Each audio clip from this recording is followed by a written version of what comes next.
मुहद्दिस सूरती रहमतुल्लाह ताला अलैह ने फरमाया, बेटा ऐ मेरे शागिर्द, आपने सवाल किया, सुनो, मुझे अपने पीरो मुर्शिद से बैत तो हासिल है, मेरे उस्तादों से इल्म मंतिक, फलसफा, बलागत, मानी, हदीस, तफसीर, उसूल तफसीर तो हासिल है, लेकिन मौलाना अहमद रजा का मैं तज़किरा बार बार इसलिए करता हूं कि ईमान की जो मिठास मुझे मिली है वो उनकी तालीमात से मिली है।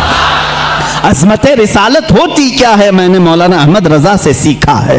यकीन किस बात का नाम है ये मैंने मौलाना अहमद रजा से सीखा है। आला हज़रत रज़ियल्लाहु ताला अन्हु का तवक्कुल भी उतना था, यकीन भी इस दर्जे का था, जो फरमा दिया हुजूर सल्लल्लाहु ताला अलैहि वसल्लम के वास्ते से उस पर अटल रहते थे और यकीन के साथ। मशहूर ज़माना, आप अभी जो मैंने नात आपके सामने तिलावत की, उनकी महक ने दिल के गुंचे खिला दी, इस नात का एक शेर ये भी है, आला हज़रत रहमतुल्लाह ताला अलैह ने जो लिखा है, उसमें एक शेर है जो आपने लिखा था, इसकी तारीख मुझे पता नहीं, लेकिन आप सफ़र हज पर जब कश्ती में थे, जहाज का सफ़र था, समंदर का सफ़र, अचानक बीच समंदर में एक बार ऐसे तूफानी हवाएं आई कि कैप्टन ने ऐलान कर दिया कि जहाज डूबने वाला है, बचने की कोई उम्मीद नहीं, लोग अपने अपने कफन उठा लो, अपनी तैयारियां कर लो। शोर और गलगला मच गया था। आला हज़रत सुकून से बैठे अपनी किताबें पढ़ रहे थे, लिख रहे थे। आपकी वालिदा माजिदा आपके साथ, पूछा कि अहमद रजा ऐलान सुने? कहा सुना। कहा जहाज डूबने वाला है? कहा नहीं डूबने वाला है। लोग मरने वाले हैं? कहा नहीं, लोगों की बात तो नहीं, लेकिन मैं तो महफूज रहूंगा।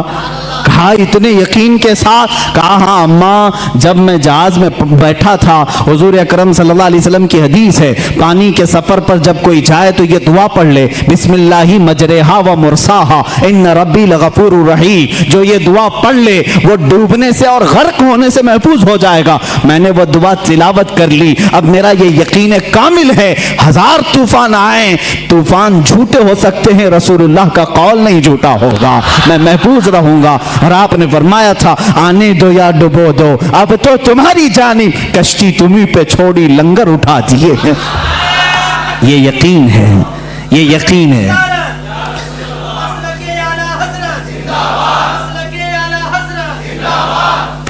अज़ीज़ान गिरामी, ये तवक्कुल है फाजिल बरेलवी रहमतुल्लाह ताला अलैह की ज़ात से।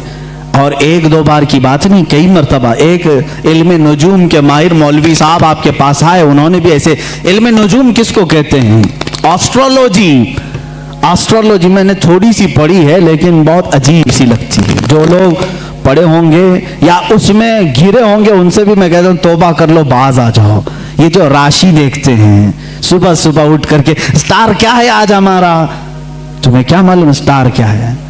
ये ज्योतिष तुम्हें बेवकूफ बनाते हैं, ये मन घड़त किस्से तुम्हें सुनाते हैं, और ये जो तुम्हें बताते हैं आज तुम्हारे साथ ऐसा होगा वैसा होगा, तुम आज लाल कपड़ा नहीं पहनना, तुम पहले ऐसी चप्पल नहीं पहनना, ये सब एस्ट्रोलॉजी लोगों के दिमागों से खेलते हैं।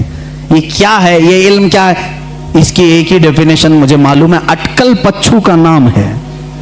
तीर मारना है, लग गया तो ठीक है, नहीं तो क्या जाता है, इन्वेस्टमेंट कुछ भी नहीं, लगा देना है। ऐसे जो बाबा हैं बहुत सारे एस्ट्रोलॉजी, और हैरत होती है नहीं, आप भी कितनी बेवकूफ़ी करते हैं। सड़क छाप नजूमी के पास हाथ दिखा रहे हैं, लकीरें देखकर बता मेरा भविष्य कैसा होगा।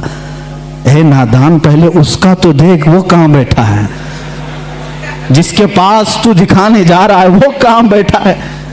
हैरत की बात है, हाथ दिखाने जा रहे उसके पास जो खुद फटीचर है, और वो भी बोलता है और तोते से बुलवाता है चिट्ठी निकाल कर। ये क्या खुरापात है। कम से कम मैं समझता हूँ कुरान पर यकीन रखने वाला किसी ज्योतिष के पास नहीं जाएगा, क्योंकि मेरे आका सल्लल्लाहु अलैहि वसल्लम ने फरमाया, मन अता बिकाहिनिन फक़द कफ़र बिमा उन्ज़िला अला मुहम्मद सल्लल्लाहु अलैहि वसल्लम। जो किसी ज्योतिष काहिन के पास गया, उसने मोहम्मद सल्लल्लाहु अलैहि वसल्लम का इनकार कर दिया। हम में से कौन है जो इस तरह की जुर्रत करेगा, जसारत करेगा?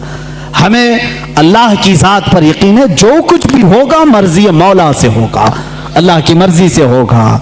और ज्योतिषों से कुछ होना ही होता तो ये बहुत कुछ हो जाते, ये बहुत कुछ हो जाते हैं। और यहाँ पर मैं इस्लाह कर दूं, ये नजूमी, एस्ट्रोलॉजी आर्कियोलॉजी, ज़मीन के मामलात जानने का वो अंजन है हमारे पास, भंजन है, फला फला चीज़ें हैं, मंजन है, क्या है जिसको देख कर के ज़मीन में खजाना कहाँ है हम बता देंगे। कुछ लोग पागल हो जाते हैं, किसी को आकर के कोई ज्योतिष कहते तुम्हारे घर में बहुत पुराना खजाना है, उस पर 4 जिन्नात हैं, मैं हटा दूंगा, निकाल दूंगा।